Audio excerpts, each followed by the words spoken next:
道在10点半的时候会不会有英文解说啊？如果他们自己有英文解说的话，我们可以边听边解说，可以和大家交流。大家可以先，如果感兴趣的，可以看到我们上面的倒计时，也可以看现场画面。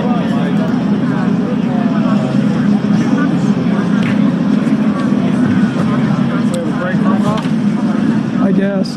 I saw them walk up and go get some water.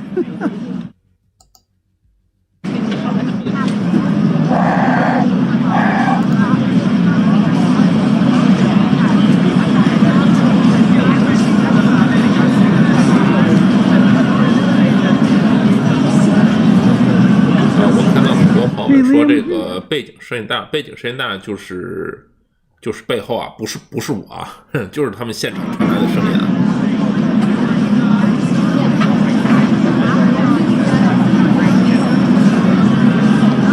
背景确实也有，我也听到了背景后面有音乐，有人说话的声音。现在这个镜头应该在这个，其实就是从这个观众席上的镜头啊，很多人在说话，在聊天，在有音乐，在气氛很热烈的这个环境中。所以大家能够听到的一切全都是除了我本人说话之外，全都是现场在维珍银河这个官方频道上面给大家传输的这个画面，包括现在这个画面质量暂停，刚才有这个画面的这种闪烁，其实都是维珍银河本身的这个现场传输。明天会不会高开低走啊？我觉得不是没有这种可能性，实际上明天最后走出一个，比如说盘前高开，然后最后收盘收低的这种可能性还是存在的。但是我们应该这么说，SPCE 这家公司现在这种股票呢，他们就说50块钱，说50块钱。我个人的分析是说，这一回的这个，尤其是大公司的这个 founder 和 CEO 上天，其实最重要的是向整个这个行业这个 industry 宣告说，维珍银河本身已经 ready 了，对吧？大家通过最近的一些推特也好，包括在咱们这个群里面转发那些新闻，大家都应该能看到，包括像谁啊，像 Justin Bieber 啊，像 Lady Gaga 啊，像Tom Hanks， 其实现在都已经向维珍银河，像这个 Richard Branson 已经预定了25万美金一张票的这个 seat， 对吧？现在有超过900个人预定。所以呢，如果我们说短期，说明天或者一段时间，对吧？最近爆炒 SPCE， 它的股价会不会就像比如说其他的公司出财报也好啊，或者出其他的利好消息出现大幅高开之后的回落，有可能，非常有可能。但是我更认为的是说，如果它今天真的发射成功了，那么 SPCE 这只股票可能会一直存在我们这个关注池里面，或者是我自己的持有底仓持有的时间相当长的一个股票，甚至说可能以年计的一种股票。因为我觉得，如果它今天发射成功了，成为第一个让这些 celebrities 或者说这些比较有钱的人目前的首选。我觉得是对这家公司在未来若干年里面，从2022年开始正式的做这种商务运行，开始有业务营收，尤其是说现在宇宙探索和这种载人航天蓬勃发展，对吧？不仅仅是维珍银河了，包括维珍20号也要发射，所以我觉得在这个行业在未来的这种关注程度，从行业发展的角度讲啊，从被社会认可啊，包括整个市场，这个市场真的是零市场，对吧？所以我觉得从这个角度，从行业的这个角度，我觉得一点都不比所谓电动汽车之类的行业在未来的发展空间小。从这个角度讲，这只股票无论它短期的走势，当然，如果真的成功了，如果明天真的有大幅高开，我自己也会比较大的减仓，但是我应该会一直的去持有它，关注它。大家说背后比较长，不给大家稍微告诉一点声音，其实我们听着还可以。再跟大家说一下背景的声音也好啊，什么人说话的声音啊，音乐的声音啊，聊天的声音，都不是我这边的，都是现场直接传输的声音啊。都是现场观看这些嘉宾的这种现场情况。听呼叫你说是吧？有这么大的杂音吗？我不知道，我把声音再小一点啊。有这么大的杂音吗？我这边听的其实还好啊，我把声音再调小一点，就是我的播放声再调小一点。现在应该大家能听得到了吧？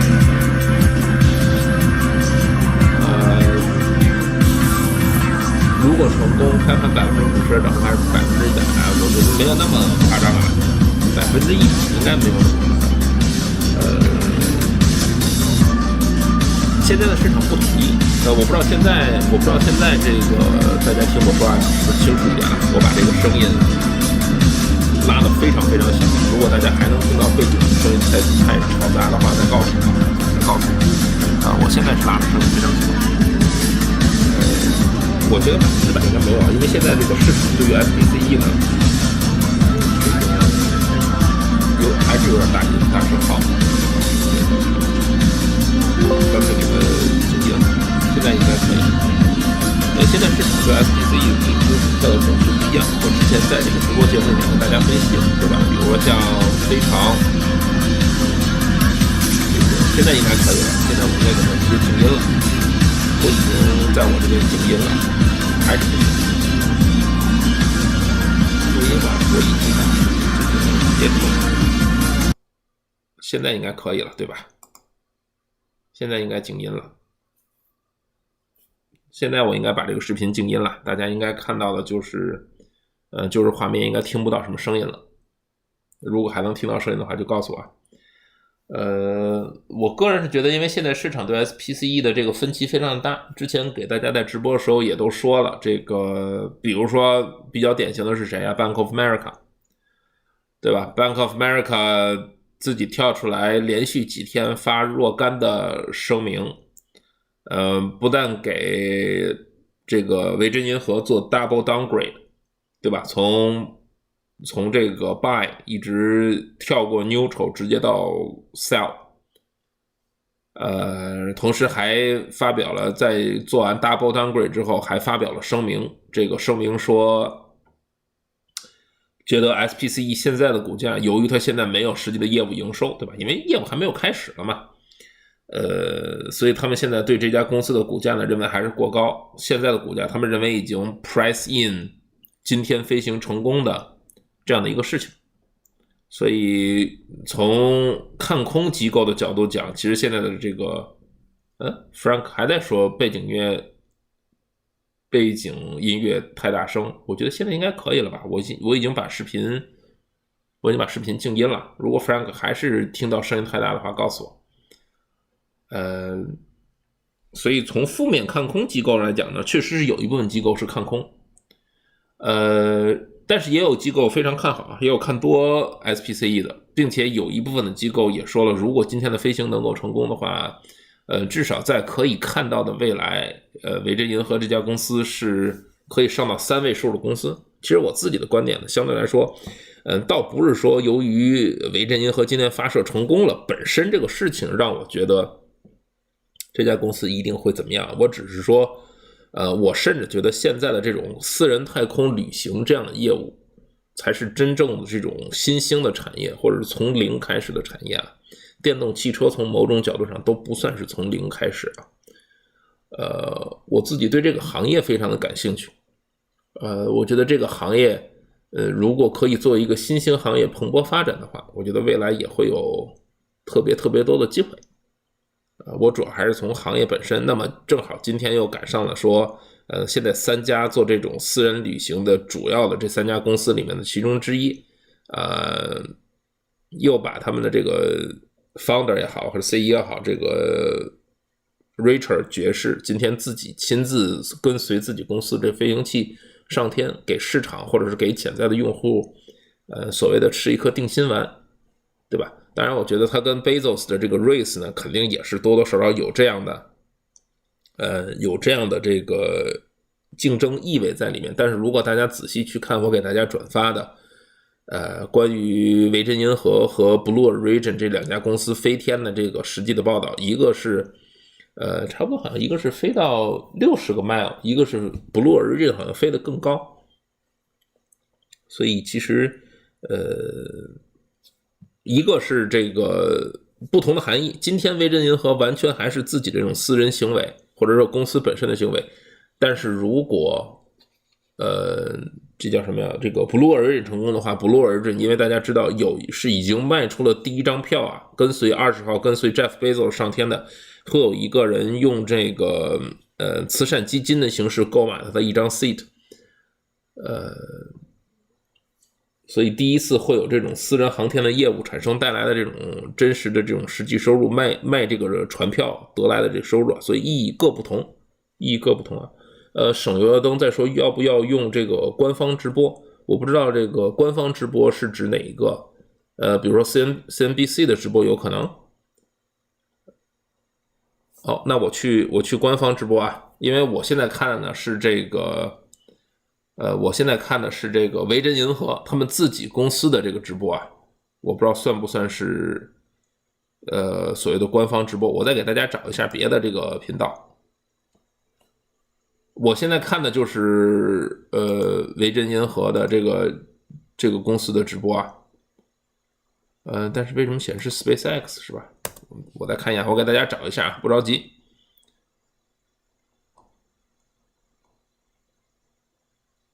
我看一下这个直播量吧，我看有这个 6K watching 的，我看看有没有更高啊。这是有12000 12K 的，有 40K 的，有 37K 的。刚才我用的就是维珍银河他们这个Space Vision， sorry， 我刚才用的是 SpaceX Missions， 25个 watching。我给大家找到这个所谓的官方啊，因为大家说要看官方直播，我给大家找一下。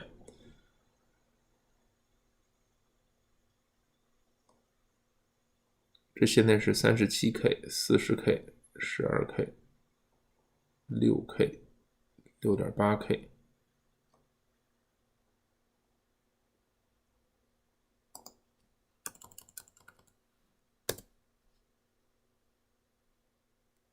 42个 watching， 38、6.8、3.2、6K、23K、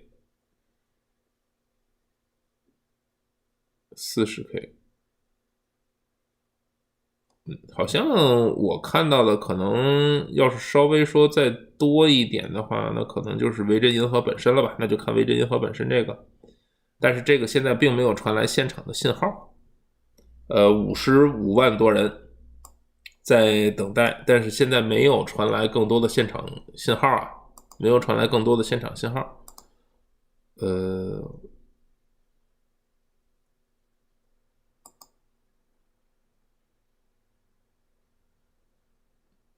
大家说无所谓了是吧？好的，这个那如果无所谓的话，我们就反正现在已经10点半了，我们就回到所谓的官方吧。我们回到所谓的这个维珍银河的这个官方频道。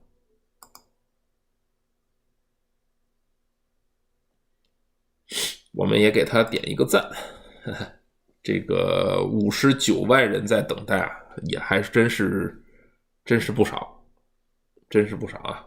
59万人在等待。如果大家说你那边已经看到了一些现场信号是通过这个平台的话呢，告诉 Jeff 啊，咱们不要错失任何现场最重要的这个信息。Case 说一会儿看球吗？一会儿当然看了啊，但是不知道能不能赶得上，主要是啊，因为我如果没记错的话，整个的全程从起飞到最后他回来，可能今天要持续90分钟。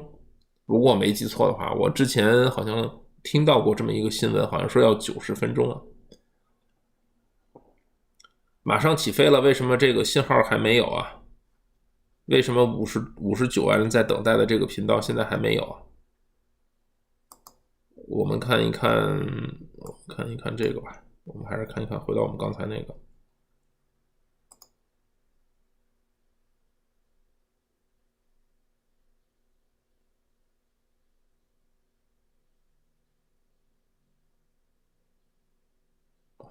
刚才恍惚间啊，传来了这个镜头，恍惚间我还以为飞机已经开始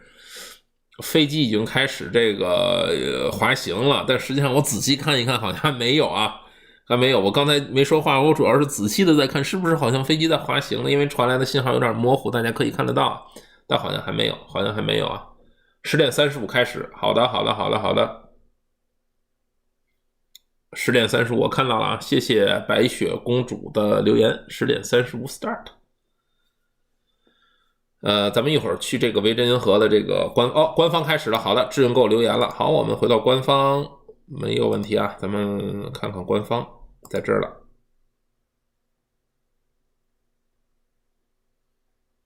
官方现在也出来这样的信号了，如果这个老师讲话听不清，杂音太多，还说杂音太多啊 Mary。我已经把这个视频，大家可以看到我已经把视频本身的这个音量这个静音了，我已经静音了，我不知道大家那边是不是还能听到杂音，如果听到杂音的话就告诉我，有点怪，因为我本身已经静掉了这个视频本身的声音。志勇可以帮我看一下你说的这个开始是不是这个，因为咱们现在进来这个维珍银河的这个官方频道。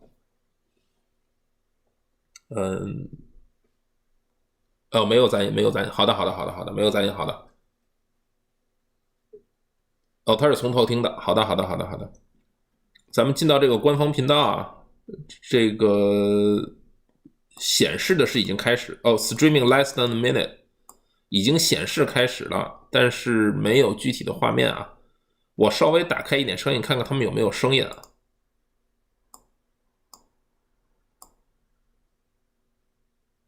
实际上也没有直播，只是刚开始，但是没有直播，但是还没有真实的画面传输啊。其实说实话，这个从小到大，当然小时候是在国内啊，从小到大这个看电视转播发射火箭，其实成功的也看到过，失败的也看到过啊。但是我昨天晚上自己还在想说，看过这么多现场的这个火箭发射，如果我没记错，我上一回在电视上面或者在 YouTube 上看火箭发射是，如果大家还记得去年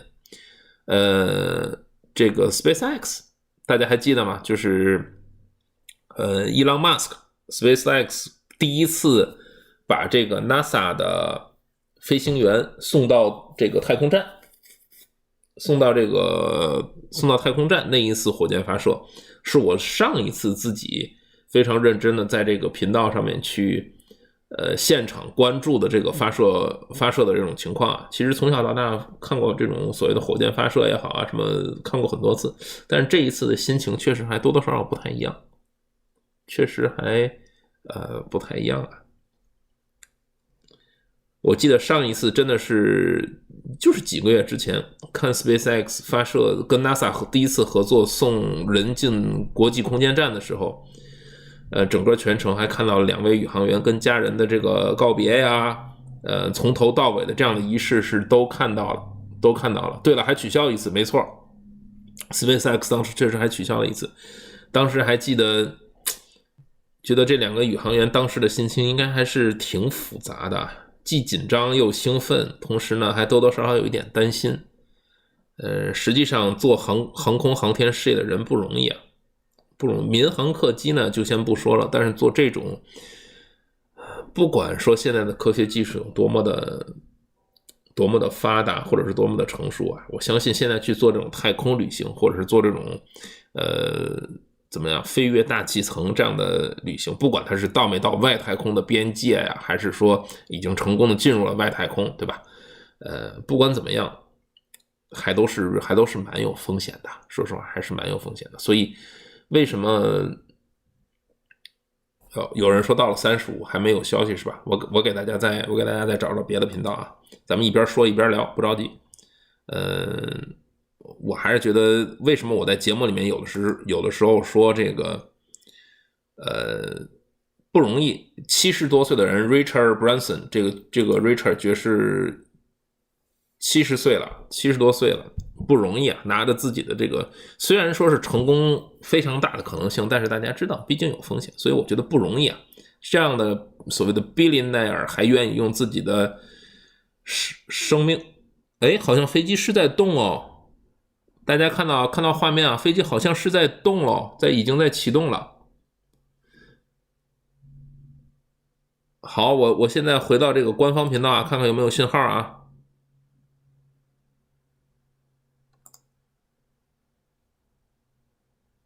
官方还没有。黑毛100说 NASA Space Flight 是吧？我不知道这个黑毛说的是这个频道还是这个 keywords 啊。我们随时2个频道先去转动啊。伊朗马斯克不但到了现场，伊朗马斯克还跟维珍银河的这个 Richard Branson 发了这个照片，两个人合影的照片，同时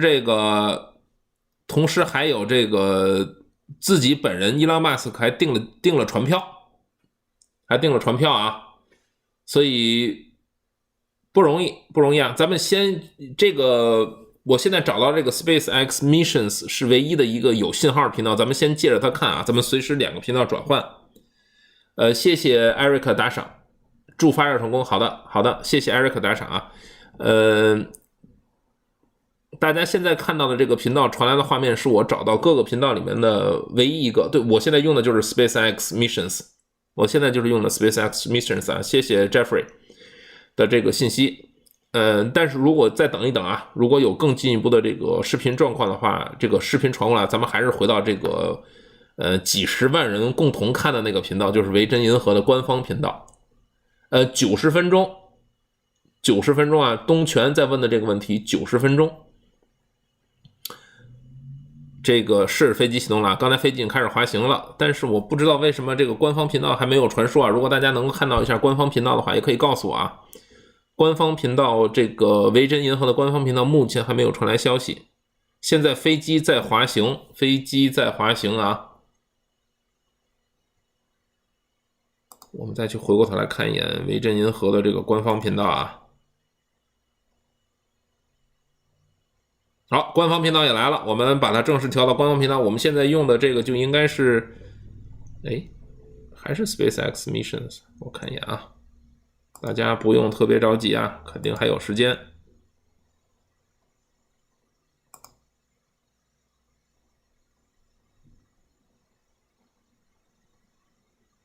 这个就是维珍银河的官方频道了，我现在把这个画面放到全屏啊，这样大家就可以一边听我说话一边看。大家给我留言，如果大家想听现场的原音啊。想听现场的原声，比如说，因为我现在静音，不知道现场有没有解说，英文解说，有没有观众们的这种呐喊助威。如果大家想听原声，更多一点，告诉我没有关系，我就把原声打开，我呢就暂时不解说了，让他去解说。这个是 SpaceX， 但是我确实是点进来这个维珍银河的频道。它也用的是这个转播源，官方还没有画面，好，官方还没有，大家可以看到我用的实际上就是这个维珍银河的转播源啊，就是这个维珍银河的转播源。官方是是啊，我现在也用的是这个呀，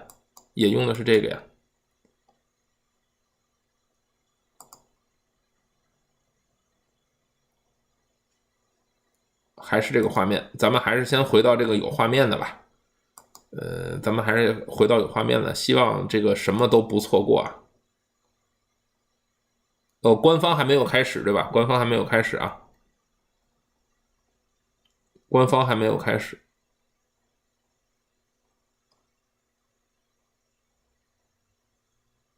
我们刚才一直在用 SpaceX Mission， 我们也一直在等待着这个官方开始的这个视频。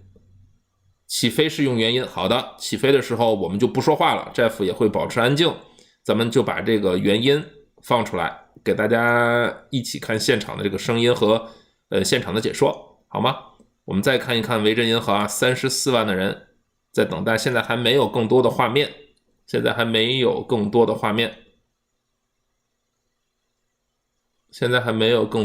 啊。我们还是暂时回到 SpaceX 上面。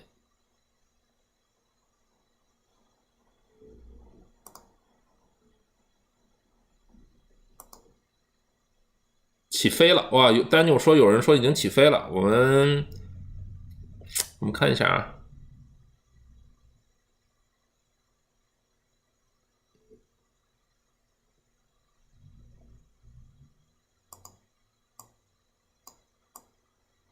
我现在稍微开了一点声音，但是 SpaceX 频道现在反倒没有任何的直播画面了啊！现在没有任何的直播画面，我赶紧再回去，因为很多朋友们都在说起飞。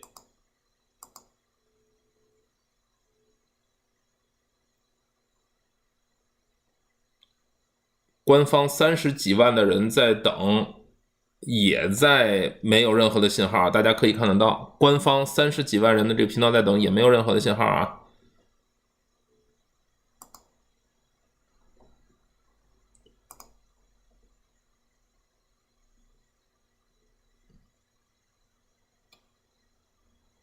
哎，好了，我现在放出原因啊。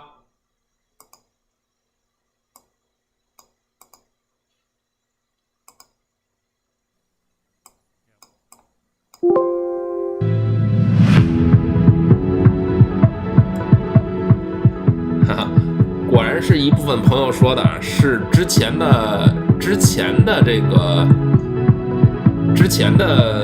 信号啊，应该是之前起飞的这个视频，应该不是。现在官方已经开始倒计时了，啊，是录像。我把这个原音调稍微小一点，一开始的时候我就不说话了，再把原音调大，好吗？如果朋友们那边的这个音乐声音过大的话，告诉我现在还是压的比较低啊。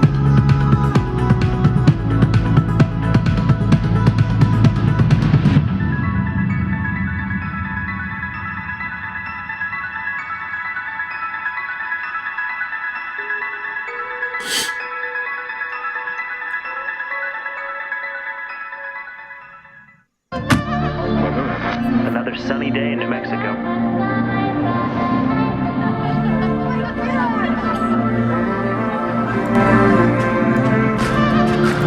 When does it start? Any minute now.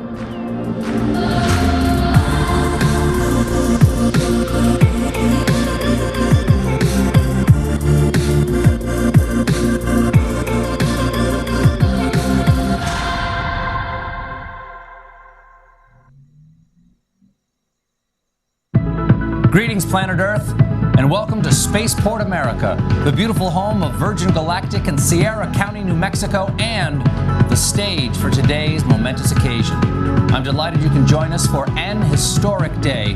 Over the next few hours, you'll see live coverage of today's spaceflight, unprecedented access inside the spacecraft, and a live performance of a brand new song by multi-platinum artist Khalid.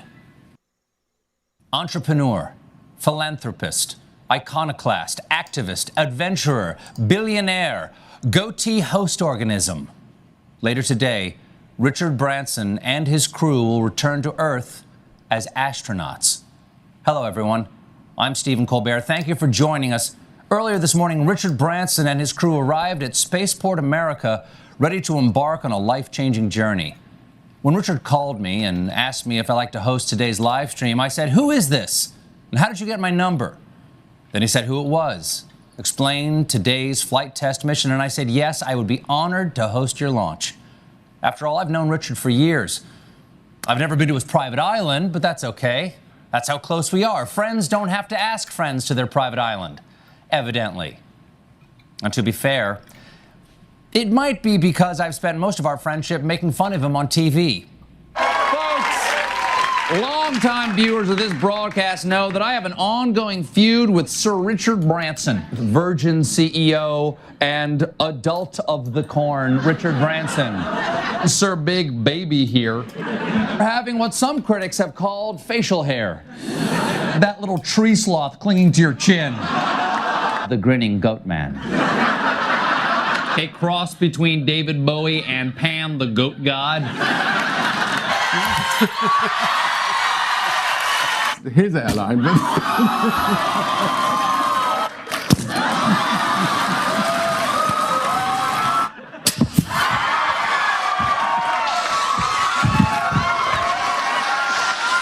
Obviously, I said all of that in character on a comedy show. So, Richard, I want you to know, as myself, sincerely, I meant every word. But there is one thing Richard and I do have in common. a deep, lifelong passion for space exploration. That's why Richard founded Virgin Galactic in 2004 with the dream of sending private citizens into space. Now, to do that, he needed to build every part of a whole new industry. He had to construct a spacecraft capable of the journey. Then, to launch these space planes, he had to help create the world's first commercial spaceport. And most importantly, he had to find the people capable of turning his dream into a reality, as well as people brave enough to get on a spaceship built by the guy who launched a soda this awful. Seriously, he lost money selling sugar water. All aboard!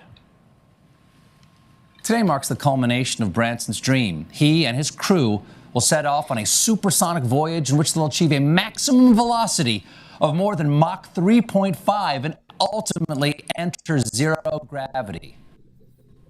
Imagine staring out the window on the vast expanse of space and seeing Earth below, our beautiful blue planet staring back. Unless, of course, you're the guy in the middle seat. Then you have to ask the astronaut sitting next to the window to put it all in perspective for you. Oh, and I'm being told that there are no middle seats in space. Thank you, science. It's been a dream of mine to go into space ever since I was a child. Unfortunately, I cannot be on the spacecraft today. I had a thing. Also, I was not technically invited. But Richard was generous enough to give me a spacecraft of my very own. And I will be using this model to give scientifically accurate play-by-play of today's historic events, as well as doing this.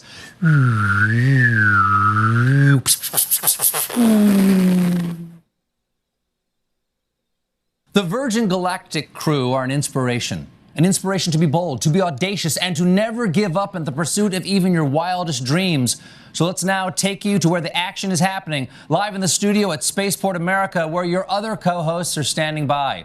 First, one of the newest members of the Virgin Galactic team. She's a science author, an expert in space exploration, a bioastronautic researcher, and most impressively, a TikTok star.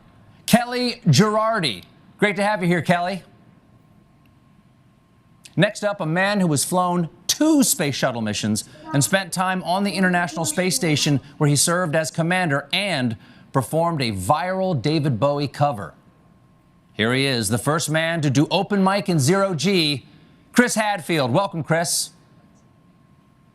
And finally, your mission host for today. She's a structures operations engineer for Virgin Galactic, and fun fact, actually got married in the spaceship that will be taking the crew up today, Veronica McGowan. So now I turn it over to Veronica, Chris, and Kelly for more on today's historic flight.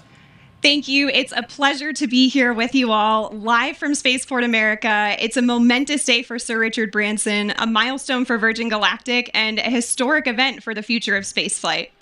Just 7 weeks ago, Virgin Galactic completed the first ever human spaceflight from the great state of New Mexico.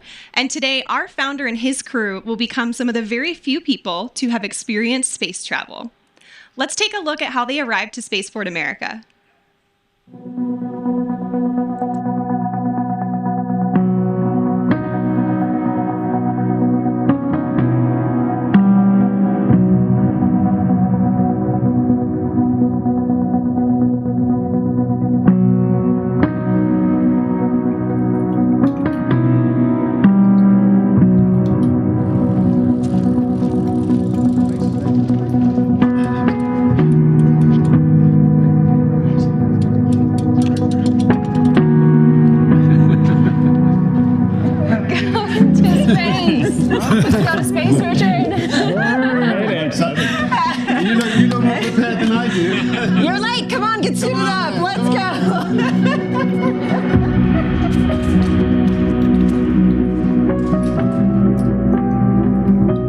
Sesame.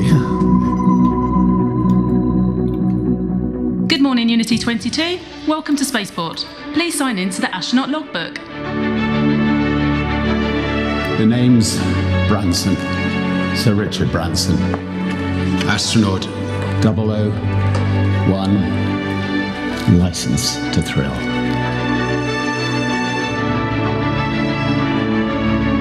Astronaut 002. Beth Moses. Astronaut 003, Colin Bennett. beautiful. Thank you. Sarisha. Astronaut 004, Sarisha Bamla.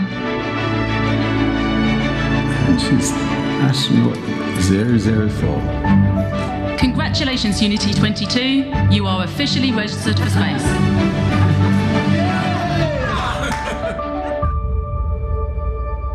See you up there. What a way to start off your journey, first on a bike and now on a spaceship.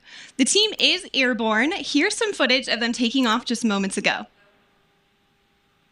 The spaceflight system was towed out to the runway and elegantly took to the skies on what is a beautiful morning here in the state of New Mexico.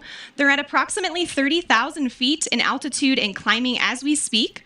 Our spaceflight system is comprised of 2 vehicles in a mated configuration. Our mothership Eve, named thoughtfully by Richard after his late mother Eve, and Spaceship Unity, named by the late Stephen Hawking as a vehicle that will unite the world through space. Once at the launch altitude and location, Eve will release Unity for a voyage to space. So today is the day, everyone. Chris, what is the significance of today's flight? You know, I love it when the stuff of dreams becomes a reality. And we've been dreaming of commercial spaceflight, of people being able to fly in space. I mean, since the very first pioneers started flying, the X-15, which was the wonderful program in the 60s, was so much like the profile that they're going to follow today. And then the Ansari X Prize to try and push the limits. That is very much the DNA that's on this bottle, in fact, the DNA that has allowed this vehicle to fly. And it is like all of those pioneers and the flight today, you know, they pried the door open initially, but this crew today is really pushing it open permanently. And I'm really excited for the flight, but I think it's so significant professionally, technically, but personally for the people on board. Absolutely. And you mentioned opening up that doorway. Kelly, you're one of the people that's going to be going through that doorway soon. We are so thrilled to have you here to get a preview of what you're going to experience on a Virgin Galactic mission in the not too distant future. You've got to be getting pretty excited, right? Incredibly excited. You know, this is an emotional day, right? Those doors are opening for the next generation of astronauts. I feel like we have front row seats to the final frontier today, and I'm so excited to get a taste of what I'm going to experience soon. Definitely. Well, I'm so thrilled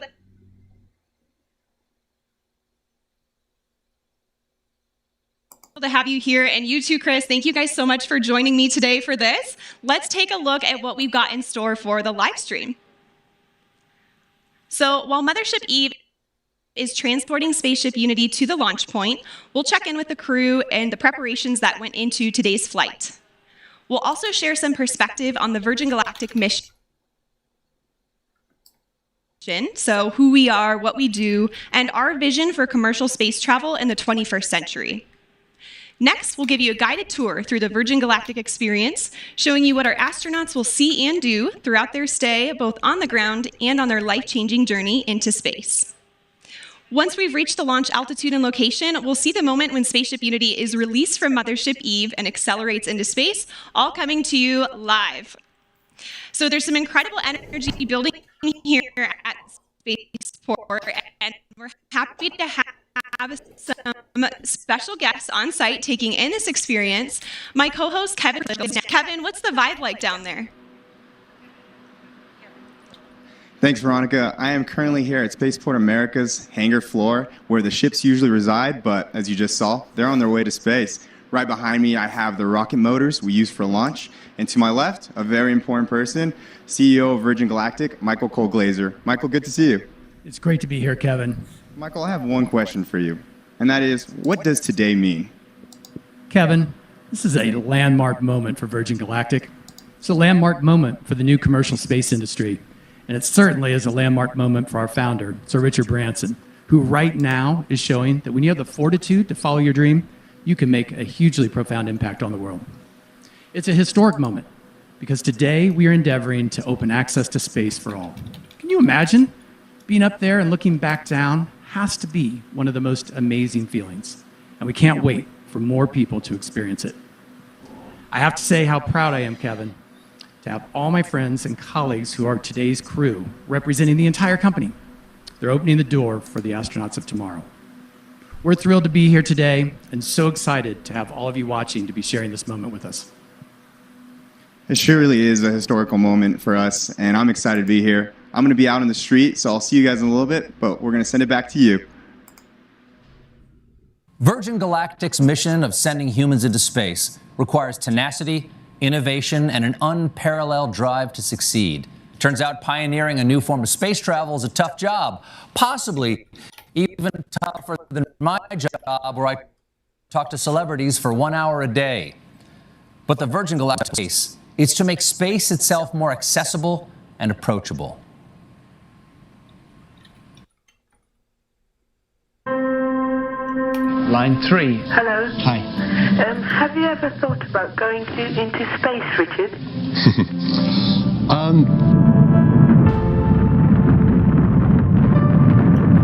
The moon landing was a catalytic moment for me. I remember my dad taking me outside onto the village green, and we just looked up at the moon. I really did think that myself and many other young people would one day be able to go into space. I waited and I waited and waited for that opportunity, and it never came.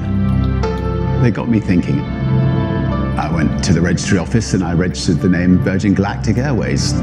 It's a brilliant innovation story. The origins of spaceflight at the time, it was big government. The X Prize was a chance to turn that into a much more personal spaceflight experience. Spaceship One claimed the X Prize. The experience zero gravity. Virgin Galactic offers the first real platform where we can actually open it up to make space for all of us. We build on the shoulders of giants, but we want to be that first baseline for Earth and actually deliver on that promise. We are changing the way humanity views space. We've taken the impossible and we're making it inevitable. I always want to celebrate the team on this. You need heart. You need the best minds.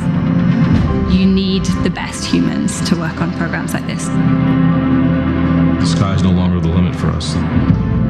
This is an inflection point in human history. 2 astronauts on a tiny television inspired a kid from England. Imagine what greatness can come from a generation seeing Earth from space. You're seeing your home planet. It's a real connection with the Earth. It grounds you and it feels timeless. I think in the same way that I was inspired by the moon landing. Release. Fire. I really hope that there will be a world who will be captivated and inspired about the possibility of them going to space one day.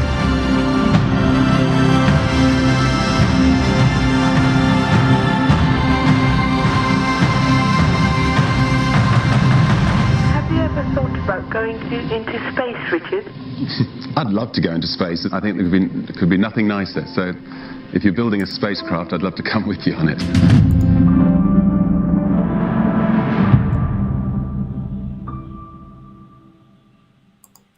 Truly inspirational. And right now, all of that inspiration is up in the sky as the Virgin Galactic spaceflight mission makes its way towards the launch point. Let's take a look at these onboard camera footages now and see what we've got that here. May be a chase plane. We are already at 40,000 feet. Okay, they're at about 16,000 feet, so they're way below. Aircraft type PC-12. What is that? Yeah, not sure. Not sure. Yeah. PC-12 aircraft. Looks like just kind of a puddle jumper. There we're getting a live view on board the space plane, as I will call it. I like it. Indeed. So you can see on the far right, I think, this is to be honest, right now on their stream, they have the 2 boxes host on the left, and I'm cropping them out. So that's why this is kind of low resolution. But on the top right, if you look closely, you can see the live altitude. They're at 40,000 feet and climbing. Oh, man, this is getting exciting. I know we're still probably 20 minutes away or so, but maybe 30. But this is really getting exciting. Yeah. That's just a cool view. Flying over the desert down there in New Mexico with all the terrain, you see clouds off in the distance, you see mountains, and you can really see the mountains because of the shadow when the sun is in various positions. But it's it's just a lot of nothing out there. And it's a fantastic place for a spaceport, for an experimental spaceport, and hopefully an operational spaceport one day. Or maybe today. I don't know. Is it an operational spaceport for commercial spaceflight starting today? I'm not, or space tourism maybe starting today. Look at that. Wow. Oh, wow. Yeah.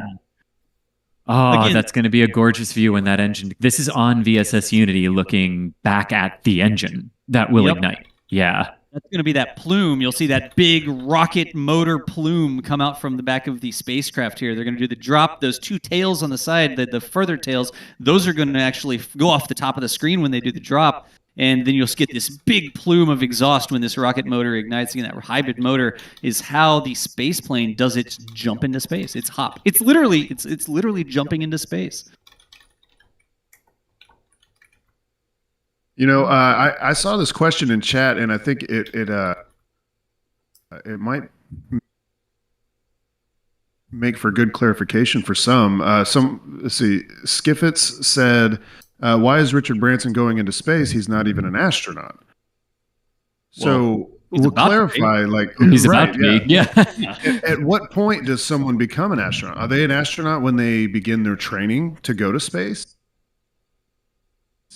Astronaut, yes. So astronaut candidate is usually the term we use here. US, Canada, Japan, Europe tends to use astronaut candidate. Russia tends to use cosmonaut candidate or cosmonaut training. Trainee. But yes, basically there are, and then you'd graduate into astronaut, and there are like two categories. There's the flown astronauts and the unflown astronauts is basically how you delineate it, because you can be technically a career astronaut and have never flown in space, according to NASA. Chris, I would just say you don't put toast into a toaster. Exactly right. I mean, exactly. Bread goes in, toast comes out. You know, astronaut candidate goes in, and astronaut comes out of the other side of the flight here today. I'm just saying. Yeah, yeah, and again, per the U.S. definition, everyone on that flight will be considered a quote-unquote astronaut as soon as they cross the 80-kilometer boundary mark in the flight. Yep. Yes, so that they will get that. Now, I think there's an interesting question of like, well, what do you actually call them? Like, do you still call them astronauts? Do you call them space flyers? Do you call them what do you call them? Sort of like you wouldn't call yourself a pilot if you were just a passenger on an airplane. Right. But you're technically an aeronaut, but you wouldn't call yourself that. So I think all of this is going to be fascinating conversations over the next few years as we sort of figure out, like we've already seen NASA talk astronaut and private astronaut to delineate their missions from the Axiom flights. To the International Space Station. So it'll be interesting to see what the suborbital community comes up with in terms of what the designator ends up being, but it would mean the same basic thing, crossing a certain boundary line. Yeah. Whatever you want, whatever label you want to slap onto them, it still takes a certain amount of courage. Yes, I don't even know what the right terminology is. It takes a certain amount of something to strap yourself to a rocket, a space plane, I don't know, a huge slingshot that shoots you into suborbital trajectory, Wile E. Coyote style. I don't care. However you're doing it, you still deserve recognition for getting up there and I'm going to say putting your life on the line. I'm going to say putting your life on the line. Space is hard. It's not 100% sure. And as you should say. And I'm here and setting up. Just heads up. All right. Good deal. Excellent. All right. Well, yeah, and don't want people to forget that. I don't want people to get complacent. I don't want people to think, oh, well, yeah, it's just a roller coaster ride, no big deal. Just being on the spacecraft today is inherently dangerous. It is. It is. And remember, people lost their lives in this specific experimental program. The test pilot, Michael Ainsley, lost his life when one of the previous test flights broke up. And it is not a sure thing. It is not 100% safe. They're certainly making it more and more safe with the experimental program, learning from mistakes, learning from experience. That's why they've flown all these test flights. But it's not a sure thing. So maybe for just a second, let's remember we're all very excited here. We want to see this go. We want to argue about what space and who's an astronaut one way or the other. But space is hard. in space is dangerous. And let's just take a second to remember that, y'all.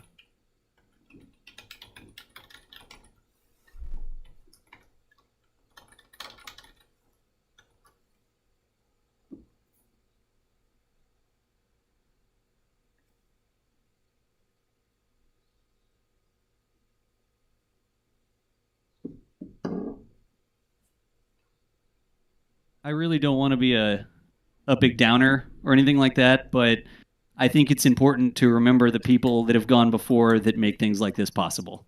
So Absolutely. thank you all. Very much Thanks so, all yes. for letting me do that there. Space is hard. So.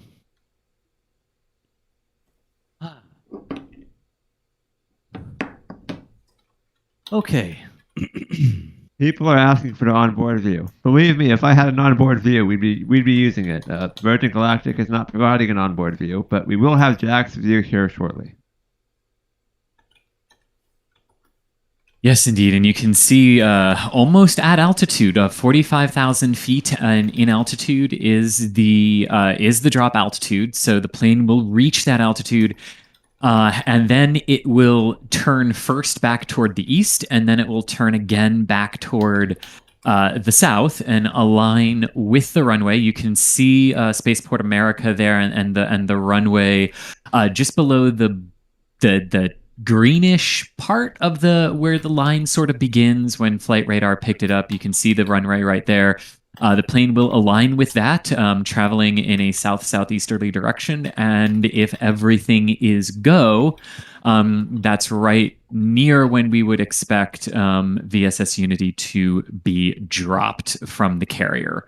And then shortly thereafter, almost instantaneously, its engine will ignite and it will begin the boost phase of flight up towards a suborbital flight today. But that's sort of what we're aiming for right now. And again, this isn't a mission that has a really constrained launch window per se. It's not trying to go to the International Space Station. It's not trying to rendezvous with anything. So if they do align with that runway and, something isn't quite looking right, or they just want another pass at it before, just to double, triple check and make sure everything's fine, the plane can circle again.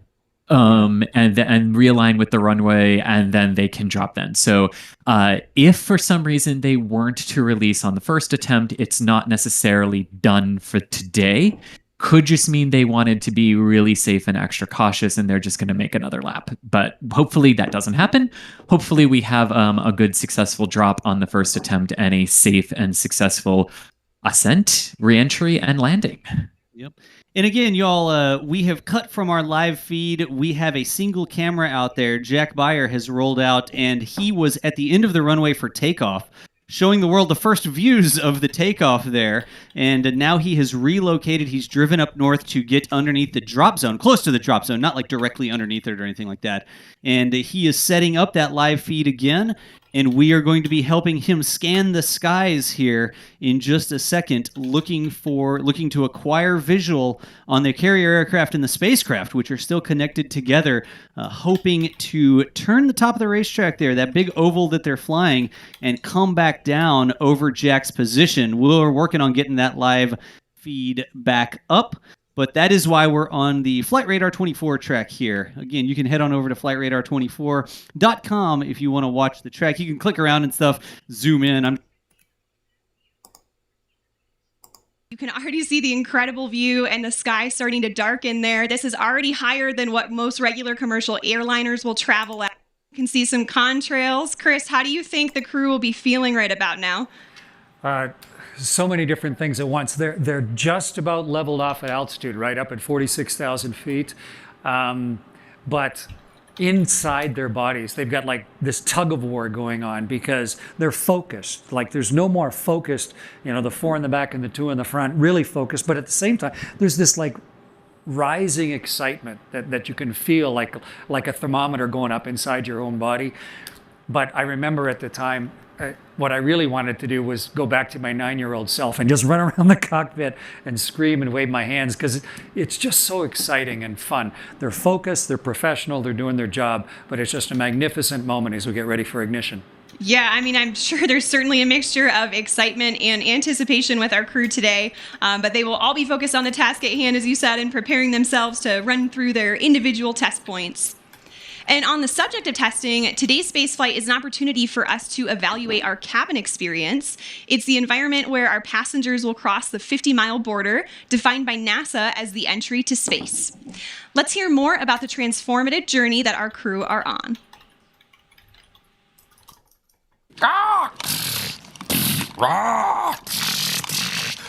You shall. Oh, hello.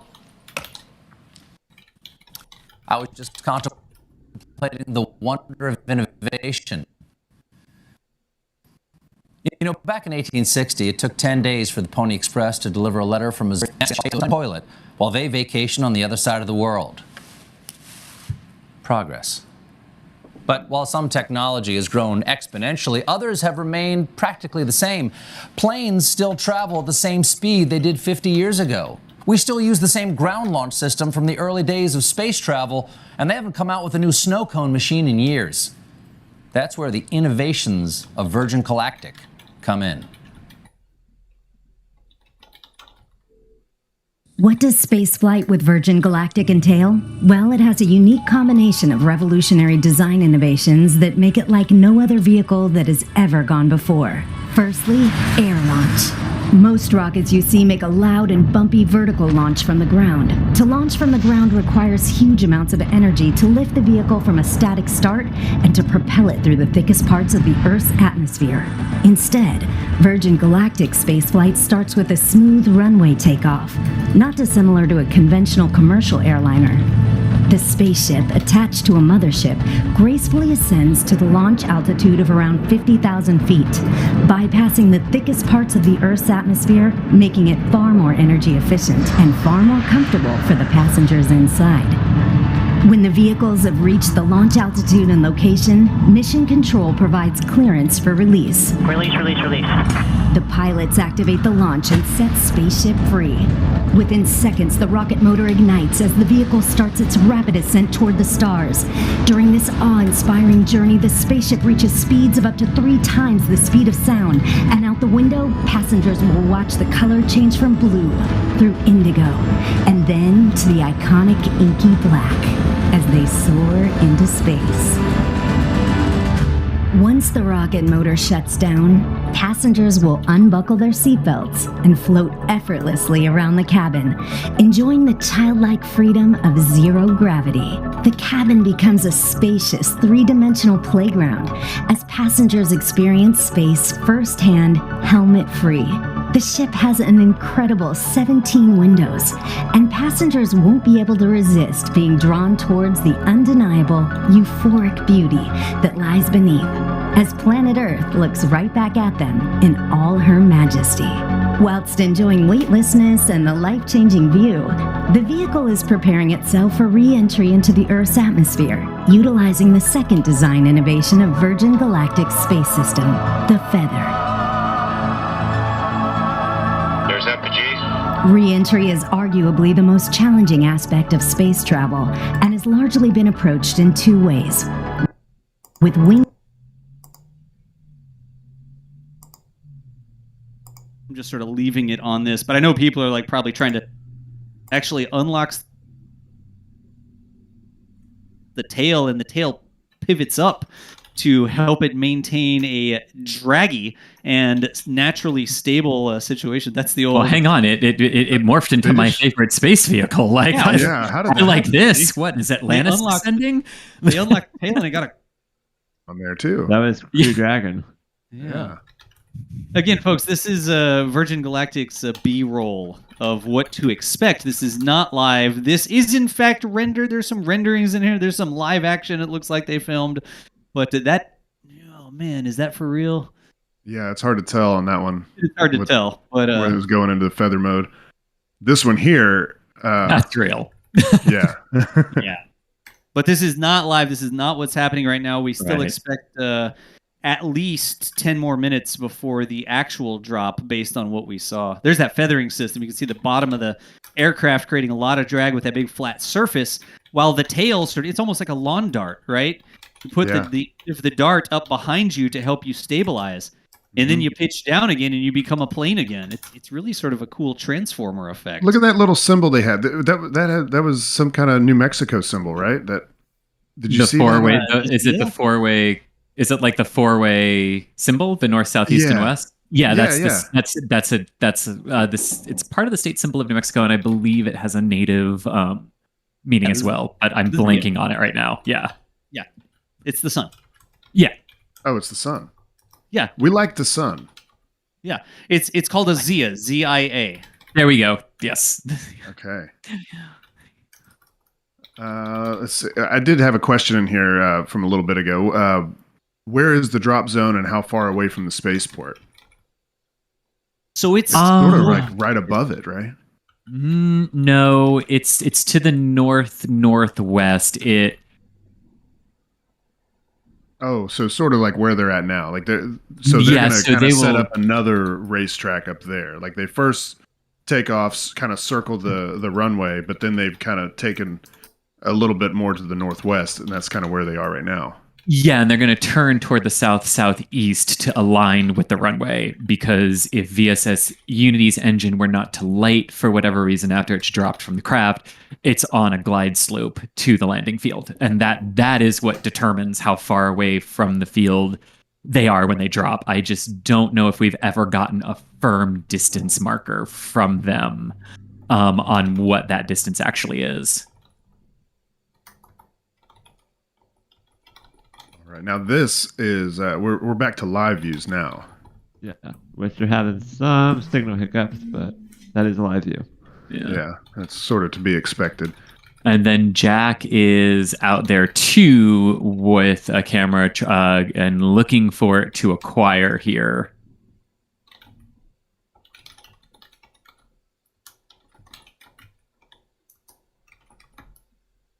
I know they're working on that in the back channel there on getting Jack's view up and running. He is in position. We should have that momentarily for you. So hang tight, and we'll have live views with no fluff. We'll just show you the spacecraft.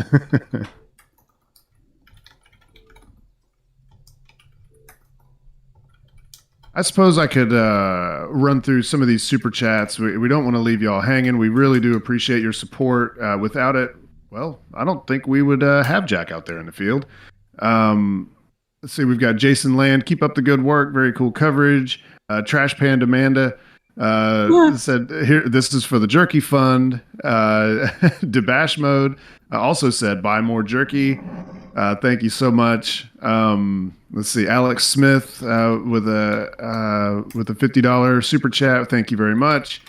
Let's see. Wait, what does this say? Okay. Ticonderoga said SN15 asteroids guy here. Therefore, the flight will be a success. Nice. All right. Well, thank you for the good luck there.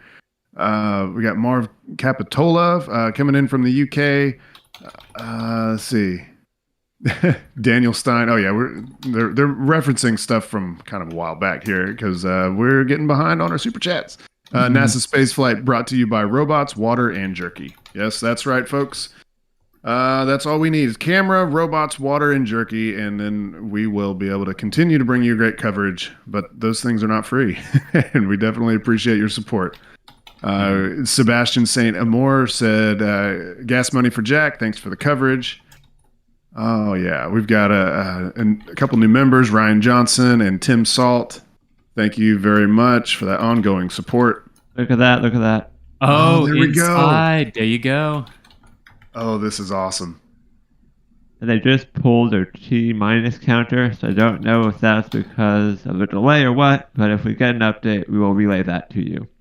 And it looks like I am seeing that we have a feed from Jack with a live shot. Oh, yeah. There you go. Look at that. Look at that. Oh, yes. So Jack is repositioned, and he has reacquired actually the carrier aircraft there. Sorry, I have to show that because that is so cool. Wow. We will cut back and forth. We will cut back and forth using the table scraps that Virgin Galactic has given us and our own live feeds to bring you coverage from near the drop zone. This is Jack Beyer out there. He started off at the end of the runway. He's run up. We were LOS on the camera feed there for just a little bit, and Jack is back online. Here we actually have, this is their feed.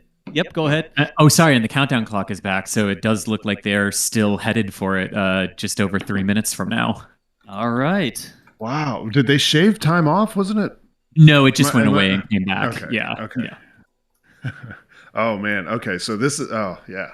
You blinked and you were in an X-File episode. Right. But yeah. So Jack's Jack's camera here. Yeah. Ooh, this is going to be a great shot. Come on, Unity. Shot. I just want to say this is a better view than what they showed from their far off camera they had. They were getting a lot of heat distortion, but this I think is a better view than what we saw a little bit ago. Well, I wonder. Go ahead. Well, I was going to say, I think what you're about to say, which is their feed is likely on a very long delay. I'm guessing they probably have a kill switch just in case. So yeah. You're going to see it on Jack's feed well before we see it on their feed. So when we cut to their feed, there might be a delay, but we'll watch it happen on Jack's first, and then we make it a replay. Yep, and we're not exactly sure on the exact drop time, so now is the time to start watching with those stream delays and the latency of reporting and tweets and stuff like that. We don't know exactly what time it may launch, so now is really the time to start watching. I want to say really quickly, thank you so much for joining us here. If you want to find the channel again, make sure you drop a follow really quickly. I'm not sure how many likes we've got here today. It's not really that important. But if you like our style of coverage, if you like our commentary, I mean, hey, we appreciate it if you tweet about it. But you know how to get back to a channel that you enjoy. Click the subscribe button. Make sure you turn on the notifications. Over on Twitter, @NASA Spaceflight is our main Twitter handle. We don't go live without getting a tweet from that anytime we go live. So whichever way you follow us, if this is the sort of thing you like, you are welcome to join us here. Again, NASA Spaceflight team bringing you live coverage of the Virgin Galactic suborbital spaceflight attempt from New Mexico. It could happen any second now. Yeah. Yep. While I was doing that little spiel there, I was watching it like a hawk, trying to make sure I would shut my mouth. Drop. There it goes. There it goes. There it goes.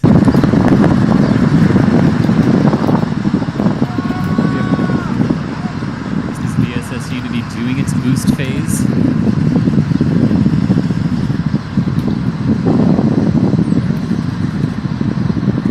That rocket motor gaining speed. Going to pitch up here as well and literally jump out of the atmosphere. Look at that plane go. Great traction. Yep. Okay, we're going to watch it again. They've not shown it on the Virgin feed, so we'll watch it one more time. So this is a replay. The Virgin feed is actually Jack got it back. Jack got it back. Look at that. Wow.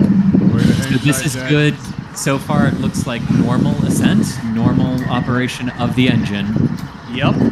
Nice long burn there. Takes. There goes. Cut off. There's cut off. Engine cut off. Okay. We'll go back. Virgin has not dropped yet, so we can see it twice. Yeah. Again, Virgin, thank you for the instant replay here. Their stream is delayed. Hold my audio. I got audio.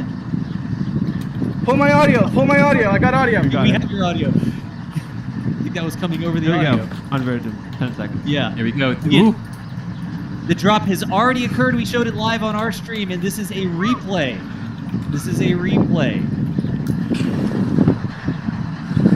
And it's tough to sync cameras up. Look at that. Oh, yeah. God, we were talking about. Look at the speed increasing. That rocket engine. Wow. I think their audio, but we're not getting. Trim complete. Unity is pointed directly up and heading to space. Things are looking great. We are 25 seconds into the burn now, approaching Mach 2. There we go. So 95, or it was 85 30 seconds. Mach 2. Everything's looking really good and stable. Again, y'all, this feed is significantly delayed. 40 seconds. When you watch a NASA spaceflight feed on one of our 45 cameras, seconds? we've got about 7 seconds shy of live, and Virgin's putting a 6-second delay here. 50 seconds approaching Mach 3. Look at There's that. Mach 3. Look at the altitude going up. And Wow. 60 seconds, and that is a full duration burn, folks. Nice We are cutoff. headed to space. Oh, And the passengers in the back have been cleared to unstrap. Our predicted apogee is 279,000 feet and climbing. Oh, wow. The pilots are now unlocking the 279,000 feather, feet, 279,000 feet. As soon as they do that, it's going to initiate a backflip for Spaceship Unity. This is normal. We want those windows pointed down towards the Earth to maximize that incredible view. 85 kilometers is the predicted apogee. So feather is coming up now, and the pilots are also enabling the RCS, or Reaction Control System, which is what they'll use to control the attitude of the vehicle while we're outside the atmosphere.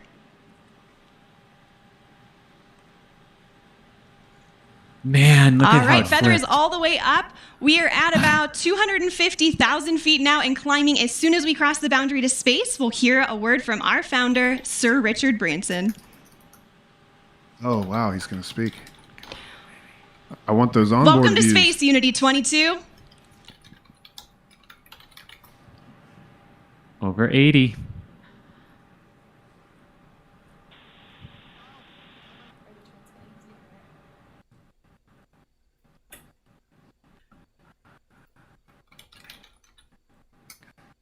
Oh, man.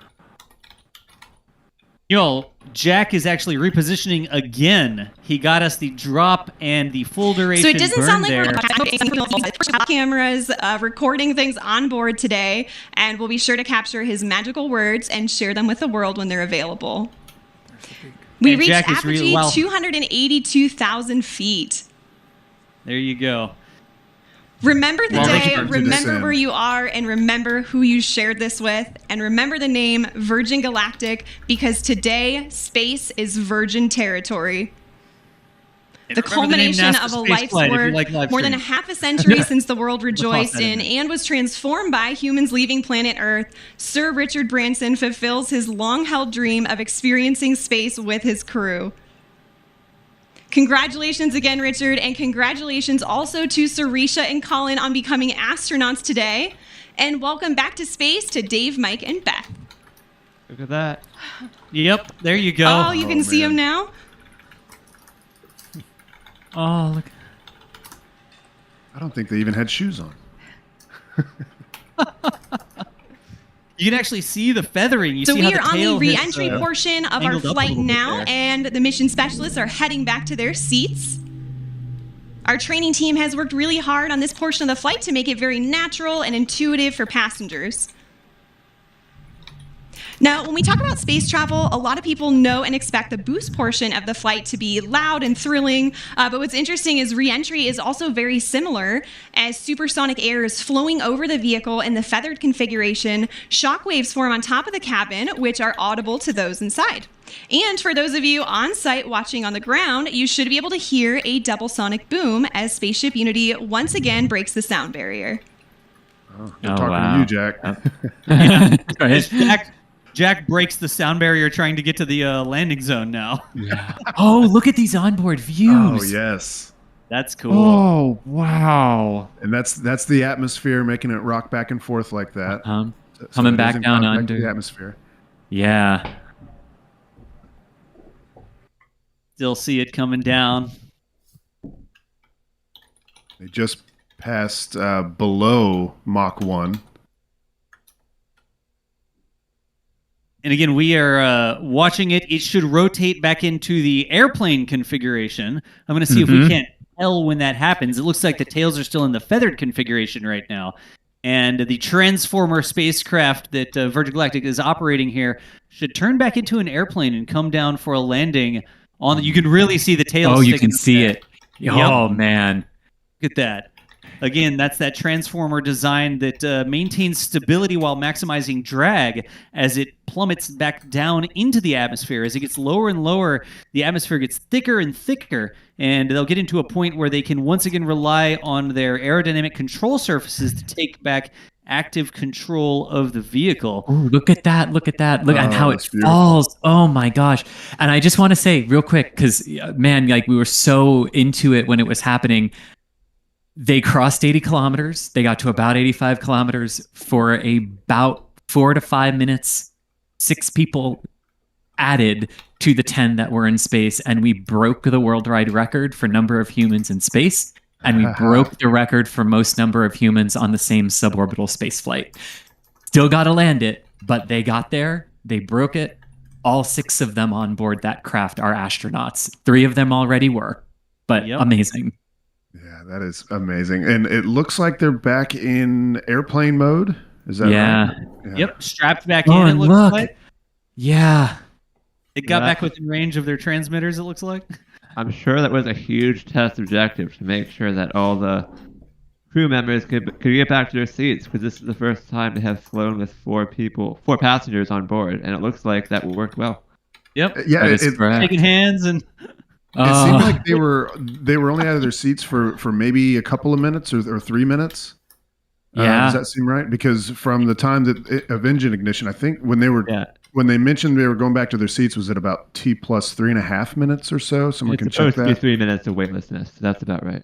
Okay. Give me that inside view again. I want y'all to see the mirror trick they pulled at the back of the. Yeah, I know, right? Did you see that? You know when you have a really small apartment and you want to make your really small apartment feel bigger, you put a big mirror on one wall. The back of the spacecraft, the back of the cabin is a big mirror, and it looks. I'm like, why does that look a lot like? Oh, it's a mirror trick. Yeah. So when they cut to the live internal feed again, have a look at that. They apparently had an interior design person on the case here. Either that or they had extra people. Yeah, NASA space. I can hear Richard Branson on my radio. I wish I could pipe it into the feed and work on that. I could hear him on the radio thanking the team and saying the view was amazing. Just hold it up to the phone? Yeah.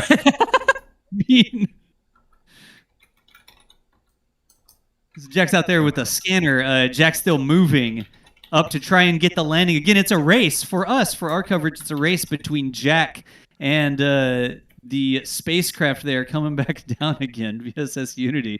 We'll see if Jack can get set up. They are now down at 30,000 feet. And let's see if I can find them. That's VGX3. I am not currently seeing... Yeah, often when they do the launch, they lose the transponder on Unity, so... I had it back for a minute down south of the airport, but I do not see it. If it comes back up, I'll let you know on Flight Radar 24. There he is again. There we go. Nice. I wonder if they have audio. Do you have audio of that? It's a complete experience of a lifetime. And now I'm looking down at a beautiful spaceport. Congratulations to everybody for creating such a beautiful, beautiful place. Congratulations to all our wonderful team at Virgin Galactic for 17 years of hard work to get us this far. Oh my gosh. I mean, Is he the British? views. Yes. A little bit. Come on. Little bit. So happy Oh, that you there's your catch- mirror. There's your mirror, Das. Yes. Yeah. You can see the mirror at the back of the spacecraft interior there. The thing I love on the wide shots are the smiles on all 4 of their faces. Yes. I mean, my gosh, the individualized views you get out of each of those gigantic windows, the overhead windows, when it flips around. I mean, look at how happy they are. Yeah. I've never been on a commercial flight with a window like that. I know, right? Neither have I. On the roof, too, yeah. On the roof. Jeez. Oh man, look at these views as it swings around. And that is just a beautiful part of the country right there. It's so much topography to look at. It was beautiful out there. So tempting to go to this. Yeah. I will say, I know it's always fun to compare Virgin Galactic to Blue Origin, but I do think this part of the flight is not something you get on Blue Origin, and to me, it just looks super fun. Yeah, the moment of still being in the air with all of that time to reflect as you come back down to the ground. Yeah, that is an interesting part of the experience that Virgin offers. In that respect, it makes the Blue Origin launch feel more like a thrill ride where you get back to the station, and it's kind of done, and you're like, but I want to go again. Whereas this, you kind of have like a cool down period, right? Yeah. Oh, looks like they're on the phone. He's on the phone, yes! Passing around the phone. Hey, I guess you don't have to put your plane. There's no spaceship mode. Ha ha! On a phone. Ha! Sorry, Captain. I can't do it. There's not a spaceship mode. That's funny. Jack's still rolling out there, y'all. They're down to 16,000 feet. You can see him gliding down to the runway. Yeah, it's 45 to 50 minutes of ascent on Virgin Galactic. Then you have the 3 minutes of weightlessness, followed by, I guess, 8 minutes of descent, approximately, maybe 9 minutes of descent. So that's a decent flight time. Yeah. And it's so dynamic. It happens so fast. Like, if you've ever, flown on an airline, it takes you a long time to get up to altitude, and it's it all happens really slow. But this is like just the right speed. Like you go up quick, but you're gliding, or not gliding. You're being carried by the White Knight aircraft, for some time, 30, 45 minutes, and then you get this kind of gradual glide back down.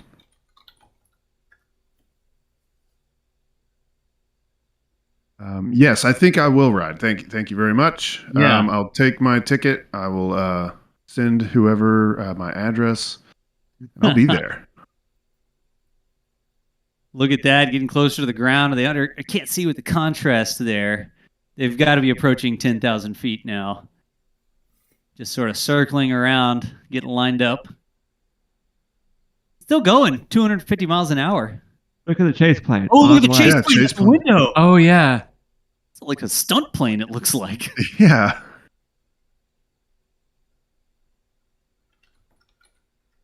I imagine there's a lot of reflection going on right now. I know I would be. If I just saw the... Oh, there's the spaceport. Yeah. Yeah. Yeah, if I just saw the curvature of the Earth and experienced the weightlessness, I mean, just imagine what would be going through your mind. As a space fan, like, you kind of have an idea of what to expect, but I bet no expectations could match what these people just experienced. Oh man, here! Look at the chase plane behind it. Oh my gosh! Look at that, swinging around, coming back to align to the field. Present the As first we used two to numbers say of the 10 years magnetic ago, heading of the coming around runway. the So, hack. for example, 34 is 340 degrees on your compass. There you go. We are just about 1,000 feet above the field now and on final. Jack, just record. If you got your camera out, just 500. record. Yeah, I'm here. I don't see it. It must have already landed. Oh my God, there it is. Suddenly. Here it comes. Look at that.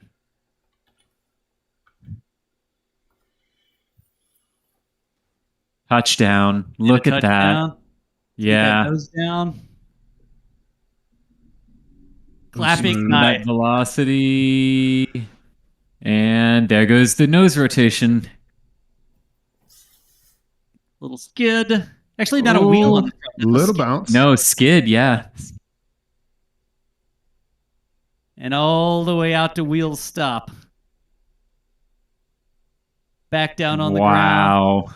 Under 100 miles an hour now. Spaceport America emergency team standing by there. You saw the fire trucks and stuff go by. All right. Well, since I was not able to get visual landing, I am going to try and move to a spot where I can see the ship on the runway. Copy, Jack. I don't know if you guys want to keep hanging out. Hey, sounds good to me, Jack. Yeah, go ahead. Yeah. All right, bye. And right there on the live feed, that is wheel stop. They have come to a complete stop after a successful flight to space.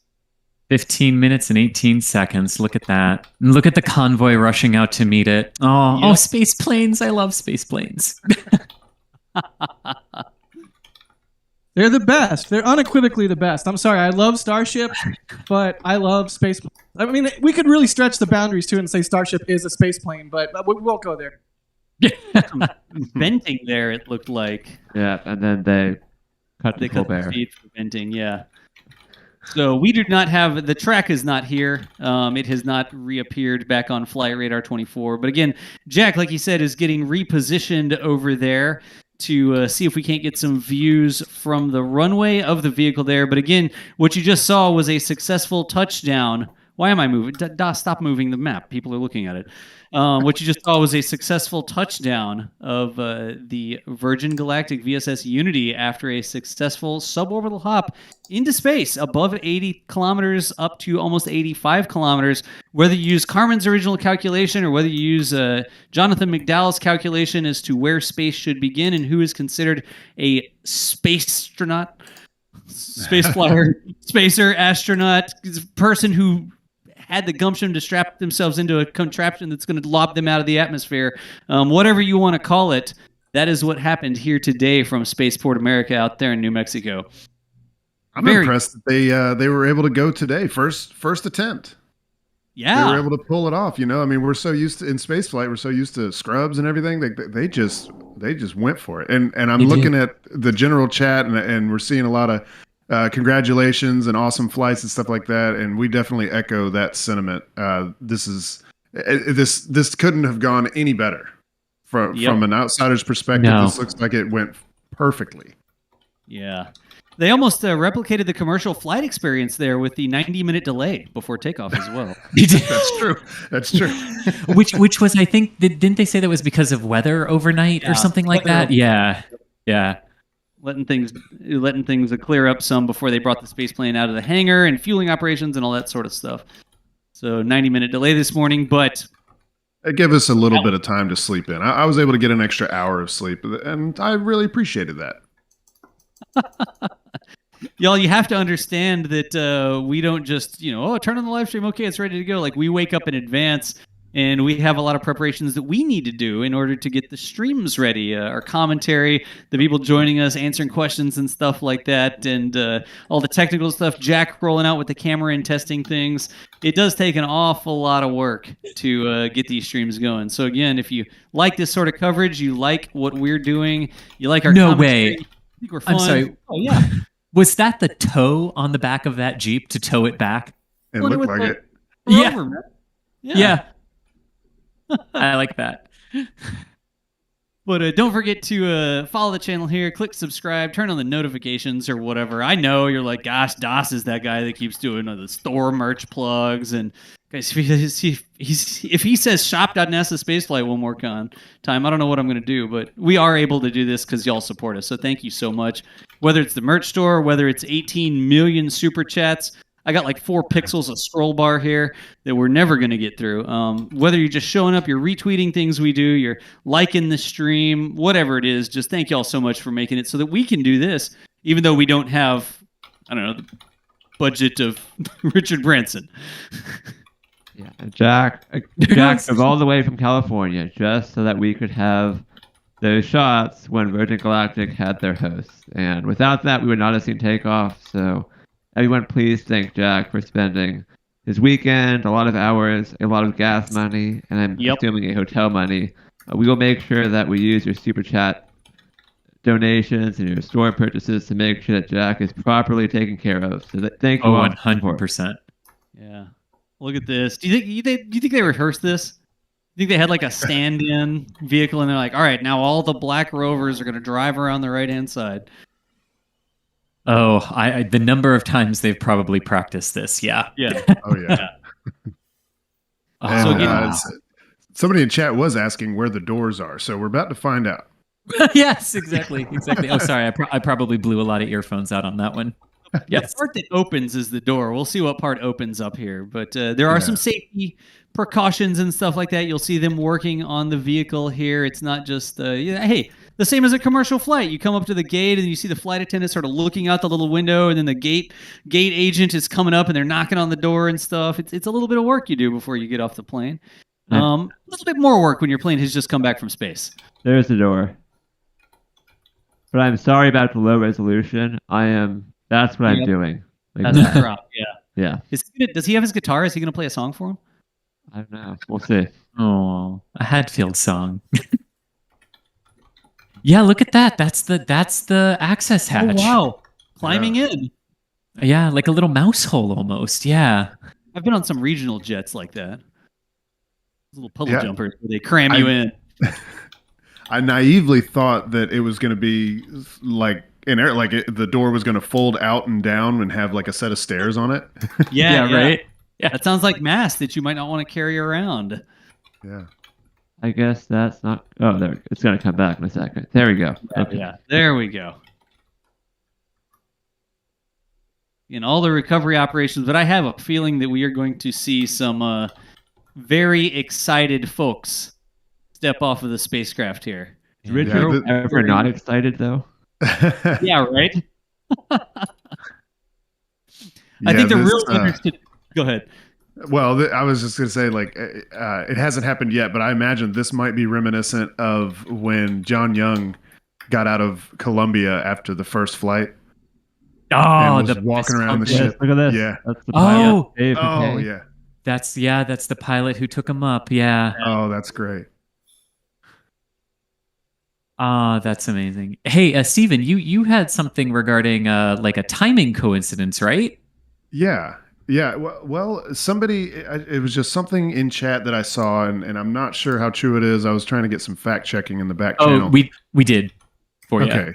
Yeah. So where was it? Oh, yeah. Just 10 seconds short of the duration of Alan Shepard's Friendship 7 flight was. Mm-hmm. So is that accurate? And so this one was 15 minutes, 18 seconds from release to wheel stop on the ground, and Freedom 7 was 15 minutes and 28 seconds from liftoff to splashdown. Wow. You got to discount the carrier aircraft there. Which we did. It's 15 minutes from release release from White Knight to wheel stop on the runway. Yes. Gotcha. Oh. Well, look at all the cars waiting for them. Yeah. Oh, nice. Everyone gets their own car. Lined up. Everybody's standing in front of their door, right door opened. Like, this is definitely something they've practiced. Yeah. The lead car forgot to put. Oh yeah, forgot to close the other door. Yeah. I did want to mention that timing coincidence came from Michael Pennington. So thanks for pointing that out, and we were able to get that fact checked in the back channel. That's actually a pretty cool thing. Yeah. Looks like they're going to jack up the skid there and get it on that little dolly. Imagine there's like a system in place to, because again, no wheel on the front landing gear. It's literally a little like a ski that touches down on the runway, and it's got a specific material that doesn't dig a huge hole in the runway. You wouldn't want your spacecraft to pole vault after coming back from space by sticking the skid in the runway. But they have that little dolly, and I think they're going to back that other vehicle up and actually pull it back to the hangar. I said a tug earlier. I guess this is a fancy tug. You know, I saw a question in the chat. Could they use this system to transport people around the world like Starship wants to do? You could travel some distance, but I don't. You can't go around the world in Spaceship 2, but you could maybe cross state lines or something. Could they use this? Could they land at some other airport in the future once they get this down and it's sort of regular? I mean, they're planning though. Like long-term vision is a hypersonic transport vehicle, I think. So it is something on their radar to use this as like an Earth-to-Earth transportation system where you take off from New Mexico, you light your rocket motor, and you land in London or something like that. You would need a much larger vehicle for that. Sure. The amount of energy in this small spacecraft, I think you would probably have trouble getting like into the next state over. If you drop from Port America, you're on the eastern side of I-25 there, but it just doesn't have that much energy. It's enough to jump you up out of the atmosphere, but it's not enough to like get you to Houston from, whoa. What the? Well, the buffer got caught up. Yeah, is that what they just did? Like, okay, we can go to live views now. Suddenly, fast forward. Once you're out of the atmosphere, though, there's no more drag. It's not a little bit more oomph goes a long way once you're out of the atmosphere. So it will have to be a much bigger craft for sure, but it's not totally unfeasible. Right. And with the success of the Spaceship Two program, you could see them moving on and starting to develop another spacecraft that could go farther. Not that we know that they have started, but what do you got? I don't know if you got me, but we have an update. They're not letting anybody even down the road or near the gate of the spaceport because there's too much hazardous material around. I guess Richard Branson might be a little bit hazardous because I was out there last time at the same exact time as I don't know why they want to choke people off seeing the thing that just went to space, safe distance, but so be it. There's also a whole lot of people without hazmat suits around the vehicle right now. Yeah, and in it. So yeah. Yeah, and I've also been next to a landed Starship multiple times, which I find amazing. So is what it is. Yeah. One of the X-37s come back from space. When there's a lot of hazardous. 好了，大家好啊，大家好，我是 Jeff。咱们现在是11点52分了，今天很开心和大家一起。看了1个多小时的直播啊，我知道有一部分朋友很激动，有一部分朋友呢觉得，真正的飞进太空之后，这种失重状态的时间比较短，看得不过瘾，没有更多的镜头传输回来。确实是这样，因为想在这个外太空待的时间非常长，在全失重的状态下。待的时间比较长，对于其实人的要求，对于宇航员的要求还是非常非常的高啊！我昨天自己其实晚上的时候也一直在看这种跟外太空飞行有关的相关的这种介绍，采访了 NASA 的一些宇航员，他们其实就在说，这些宇航员都是经过了 years after years 这样的培训之后啊，才开始能够飞进太空，所以其实对于一个70多岁的人来说。能够今天完成他的梦想，能够在外太空漂浮一段时间，我觉得其实已经很了不起了。几个看点，我觉得第一个是它的整个这种发射方式。如果我们看20号的 Bezos 的发射，大家就知道了，是非常traditional、非常 classic 的那种火箭发射，从地面直接升空。而维珍银河用的是一种相对来说比较 fancy 的这种发射方式，大家也看到了，对吧？在飞行之后。在飞机上直接进行分离，然后在空中进行上冲的这么一种新型的发射方式，我觉得这样的发射方式其实对未来的这种行业发展还是比较有启迪性质的。另外一方面，其实咱们稍微说一下明天的股价，很多朋友们都在问这个股价走势，不太好说。我其实在之前周4的时候，如果没记错，周4的时候。我在做这个关于 SPCE 这只股票的专门的这种新闻速递这样的节目时候说了，其实有可能会出现的几种情况。第一种情况呢，就是市场对今天的发射不是特别满意。咱们先说这个相对来说这个消极一点的，或者可能出现的负面走势，不是特别的满意。觉得今天这样的走势距离市场对于维珍银河也好，对于 SPCE 这样的所谓的这种